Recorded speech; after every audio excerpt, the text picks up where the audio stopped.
Hello, been a while. I decided I'm gonna watch every Spider-Man movie in order, or I guess rewatch. The only one I haven't seen is The Amazing Spider-Man 2, but I just saw that it was available to watch and decided, I could go for a stream through of Spider-Man. And while I've got both Netflix and Prime for a minute, I'll watch them all. Why not? The new movie's coming out in July, I think it is. So you don't really need to go back and refresh your memory of all the previous ones or anything like that, but I'm in the mood. So I thought while I'm at it, why not talk about how I feel about the movies on my whatever viewing this is. I grew up with Spider-Man 1 and 2, never did see Spider-Man 3 when it came out, although I think I read like a synopsis of it online, but I have since seen it, so this is also a rewatch. But yeah, sorry, this video, I got ahead of myself there, this video is just going to be focusing on the Sam Raimi trilogy. So, I watched the original Spider-Man movies in 2026. How do they hold up? That's the YouTuber thing, right?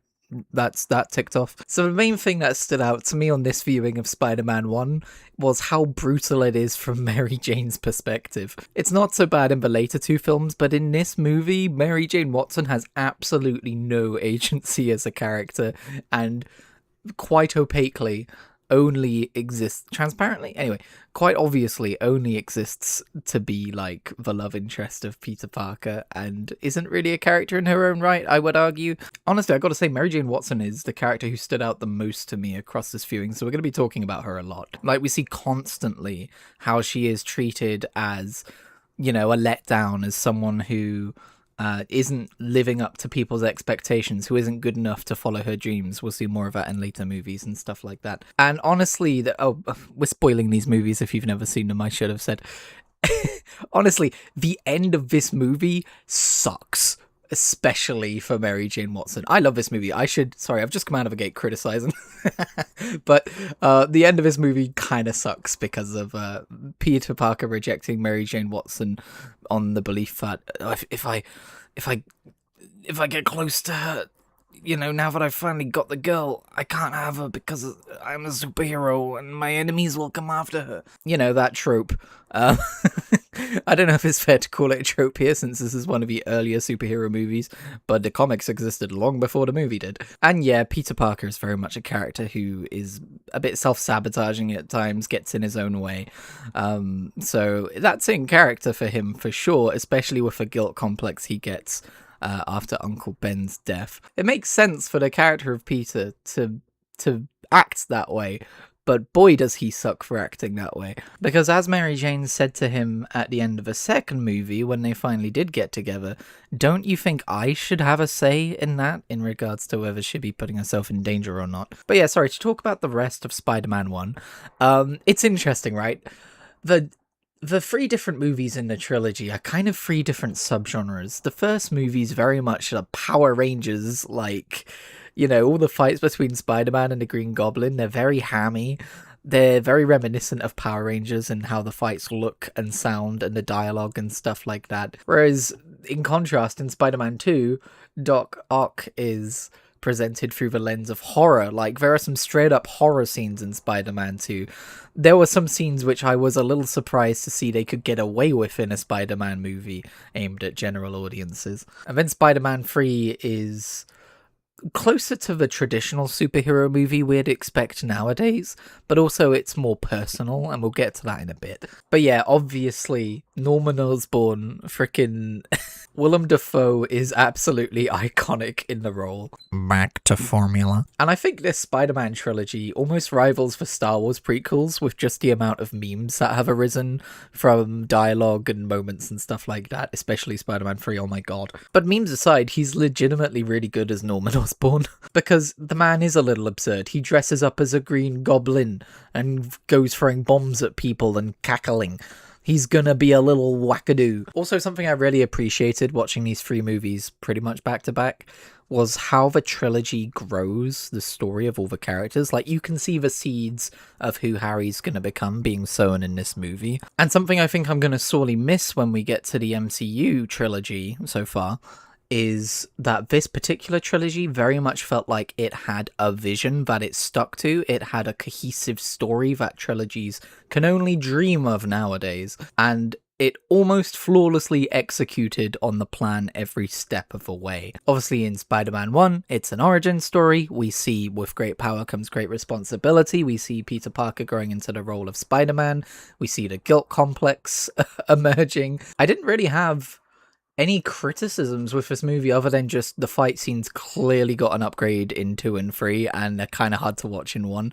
But also, that lends to its charm, doesn't it? Oh, and I have a hot take. I don't think Tobey Maguire's the best Peter Parker out there. I feel like someone told him Peter Parker is shy, and he took that to an extreme that is not seen in the comic books. He is so painfully awkward and shy. And I remember when I actually decided to read the Spider-Man comics, this was my first exposure to any Spider-Man media, these films, as a kid. So when I first read the Spider-Man comics, I was like, what do you mean he has, like, a rotating cast of girlfriends, kind of? It's like, wait, this man doesn't have game? I know Peter Parker. And that awkward shyness kind of turns into just an inability to communicate throughout the trilogy that ends up spiraling into some of his biggest problems. For instance, did you know Peter Parker doesn't tell Harry, no, I didn't kill your father, until, like, halfway through the 3rd movie. Like, yeah, maybe you should have said that sooner. When it comes up at the end of Spider-Man 2, when Harry finds out who Peter is and says, you killed my father, Peter's response is, there are bigger things going on here than you and me, which almost feels like an admission of guilt. And to be fair, maybe it's because he feels responsible for the death of Harry's dad and agrees with him in that moment, but boy, maybe he should have had some more foresight as to how that was going to spiral out of control, huh? Anyway, Spider-Man 2, we are continuing down the iconic villain train because now we've got Doc Ock, played by Alfred Molina, with those wonderfully weighty, heavy metal arms, which really are like a fresh take on Doc Ock a little bit, I feel like. I don't think I've seen anything from before Spider-Man 2 which paints him as such a dangerous physical presence. When you read the comics, sometimes I find myself going like, come on, really? Like, you're having trouble with that guy? With the guy with the 4 extra arms made out of, like, these spindly metal arms? These aren't spindly. These are pretty dang dangerous. I know it's an obvious pull, but the power of the sun in the palm of my hand is a line that goes so hard. And I really do love this take on Dr. Octopus as, like, this... it's become more common in recent years, but this flawed scientist, I mean, how many of Spider-Man's villains are flawed scientists? But, like, this hubristic figure of, like, someone whose ambition outran their caution, and they paid the price for it. And I really like how Spider-Man 2 paints him as a tragic figure as well. That's not something the comics would do for a while. And I'm also really glad, getting back to Mary Jane Watson for a second, I'm really glad that Spider-Man 2 spends time with Peter Parker and his decision to turn his back on Mary Jane at the end, after she says she loves him, and he's like, I can't do this. And she's like, at one point she's like, what do you want? What do you want from me, Peter? Because, like, he keeps going back to her, and he keeps being like, oh, maybe we could get pizzas sometime, maybe we could have coffee sometime. And she eventually is just like, you know what, screw this guy, I'm gonna go get married to J. Jonah Jameson's son. And again, it's entirely self-inflicted from Peter Parker, but, like, half of him wants to be responsible in the way that he feels he has to be, and the other part of him can't get away from Mary Jane because he loves her so much. And for the first time in Spider-Man 2, we actually take the time to consider how unfair that is on Mary Jane. And of course, this all spirals into Spider-Man 3, where one of the main villains of the movie, arguably, is Peter Parker himself. Not Venom, not Black Suit Spider-Man, but just the characteristics within Peter Parker that Venom kind of, like, highlighted and encouraged within him, because that's what Kurt Connors tells him, right? He's like, this is a symbiote, this is an organism which encourages things which are already inherent in a being that it's, symbiotic with. I don't know the terms. Sorry, just halfway through that sentence I realized how crazy it is that we got Kurt Connors in 2 movies and we got no Lizard. It's clear that they had future plans, I think. I think there was meant to be a Spider-Man 4 under Raimi, right? Like, that's a thing we know about. I'm pretty sure I've heard that before. I have to wonder if that was gonna explore the lizard. But yeah, Spider-Man 3, it's a bit of a maligned movie. I've heard it put up as like, this is the worst one of the trilogy, it's awful, it bites off more than it can chew with too many villains, and the dialogue is cringe and terrible. And I get where they're coming from, but every time I see this movie, I like it a little bit more. I actually think the trio of villains we get complement each other surprisingly well, because we have Sandman, who they rework to be the original killer of Uncle Ben. We have Venom, which is a symbiote which is going to be responsible for Peter Parker acting out and becoming Bully Maguire. And so you're going to have those two villains playing off of each other, right? Like, enhancing Peter's darker traits is going to encourage him to go on the warpath and seek revenge for his uncle's death when we find out that Sandman's responsible for it. And then we've got Harry Osborn as the Green Goblin. I don't know if he's meant to be the Green Goblin or the Hobgoblin or whatever, but either way, we've got Harry Osborn as the Goblin here, which is like the culmination of a character arc across the entire trilogy, which again, it contributes to Peter's darkness in this movie, the fact that his friend has fallen and it's partially his fault, partially because of what happened with his dad from Harry's point of view, but more so from Peter's failure to kind of convince his friend that no, I didn't kill your dad had issues, and he didn't sit down and have a proper talk with Harry. He never made the time for him. So in that sense, Harry's fall is very much Peter's fault. And I also love the sense of kind of like overwhelming odds that it feels like the movie's going for. Because at the start of this movie, Peter Parker's on top of the world. Spider-Man's doing great for the first time. People really like him. He's getting the key to the city. We're going to see that again soon. And then the movie is just like downward trajectory the entire time as things keep piling up. And I think that's actually a really effective method of showcasing the downfall of our protagonist, right? There's only so much he can handle on the best of days, and it's very much not the best of days, at least halfway through the movie onwards. One thing I will say, though, that never really gets explained properly is, why did he kiss Gwen Stacy? Why is Gwen Stacy in this movie at all? That's another thing that makes me think they were going to go for a Spider-Man 4. Gwen Stacy, I could see the criticism for this movie from a comic enjoyer's perspective, because Gwen Stacy is kind of horribly used in this movie. Like, I get that an on-screen adaptation is going to mix some elements of the lore up and stuff, but it's kind of bizarre. But yeah, what I'll never understand is why he kissed her, like, when he was getting the key to the city and he did the upside-down kiss, and, like, then he can't understand why MJ's upset. That's almost character assassination to me. I'm like, come on, man.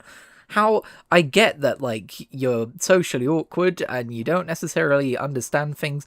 That's me. I'm that guy. Been there. But this should be a no-brainer. She's just a girl from my class. Yeah, that you kissed in front of MJ and then never addressed. And then, yeah, we've got the Bully Maguire stuff, which is fun because of memes. But how does it, if we take memes out of it, how does it fit into the story? Well, first of all, this movie's meant to be a little bit funny, We haven't hit MCU levels of a quip every 5 minutes yet, don't get me wrong, but this is still a Marvel Comics movie, and Marvel Comics, especially Spider-Man, are meant to be funny. Not like a laugh a minute, but like, they're supposed to have a comedic undertone to them, and there is something inherently funny about taking this protagonist, this goody two-shoes, this Boy Scout who cares so much about people, and turning him dark, and watching this socially awkward man try to be confident and like selfish. It would be weird and cringy like that, It's realistic in that sense. I think the jazz club scene is pretty unrealistic, but it's also pretty masterful in terms of what it's doing in the story, and seeing how he's hurting Mary Jane, and how, like, the symbiote has really twisted his judgment, I suppose. Something I will say about this movie, actually, as a comics fan, coming back and watching this movie, I'm not sure they did Venom justice. Outside of using him as Black Suit Spider-Man to kind of corrupt Peter Parker into following his worst instincts, Venom as a character in himself, when he takes over Eddie Brock and you see the twisted face with the teeth and everything, we don't actually get all that much of that. And I think maybe this is where people's complaints about this having too many antagonists really comes through, is that I do kind of wish we got a Spider-Man 3 movie, like a variant of it, where it was just Venom and we just focused on Venom. Because if Venom got the amount of screen time and attention that Doc Ock got in Spider-Man 2, I think it could have been really effective. But that being said, like I've already said, I like the Spider-Man 3 we ended up with, so I don't know. I've never seen the Venom movies, by the way. Let me know if I should. But my favorite version of Venom was always the one that appears in the Ultimate Spider-Man comics. And that's not even one that's like an alien. Like, I'm pretty sure they concocted that, right? I'm talking about the original Ultimate Spider-Man comics. I don't know if he shows up in the new stuff. But yeah, I'm pretty sure he's like concocted in a lab or something in that one. But just the effect he had. I really should get the Ultimate Collection. Sorry, I'm just rambling to myself at this point. I've got Volume 1 of the Ultimate Collection of Ultimate Spider-Man, and they're reprinting them as the Marvel Epic Collections now. And I should probably get Volume 2 because it carries on. Anyway, sorry, I just really like Ultimate Spider-Man. Anyway, that's pretty much wrapping up my thoughts for the first 3 movies of Spider-Man. Next up, the first 2 movies of Spider-Man. No, sorry, not done talking about it. My main takeaway from this trilogy really has been Mary Jane Watson as a character. Like, it's just interesting to see. I don't know why. I guess my brain just attached itself to something that I haven't paid as much attention to before. I think it's also because Kirsten Dunst did a really good job. It's if I had to make one criticism about the movies, it's kind of hard to see how she could be cast aside as an actress on Broadway for not being good enough when she was actually really good. But I get it. Anyway, yeah, so The Amazing Spider-Man 1 and 2, I've only seen the first one and I've only seen it once, and that was a long time ago. So this is going to be a lot fresher and newer to me than this rewatch of the Raimi trilogy, because I rewatched the Raimi trilogy a few years ago, whereas I think I probably first saw Amazing Spider-Man 1 over a decade ago. So we'll see how it holds up. I'll get back to you. And I have seen that scene from Amazing Spider-Man 2, I will say, but other than that, I haven't seen that movie at all, so that'll be a fresh experience.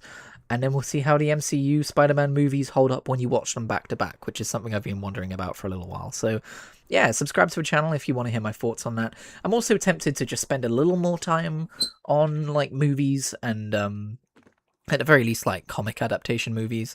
Like I want to rewatch the Nolan Batman movies because they're on Netflix at the minute. I also do want to watch the quartet of Batman movies from before, which I've never seen before. That could be really interesting. We could watch the Venom movies, like I said. I don't know, sky's the limit. Either way, thanks for watching. Like and subscribe if you want to help the channel. Leave a comment, let me know which your favourite movie in the trilogy was. I want to hear your opinions. And I will catch you in whatever I make next.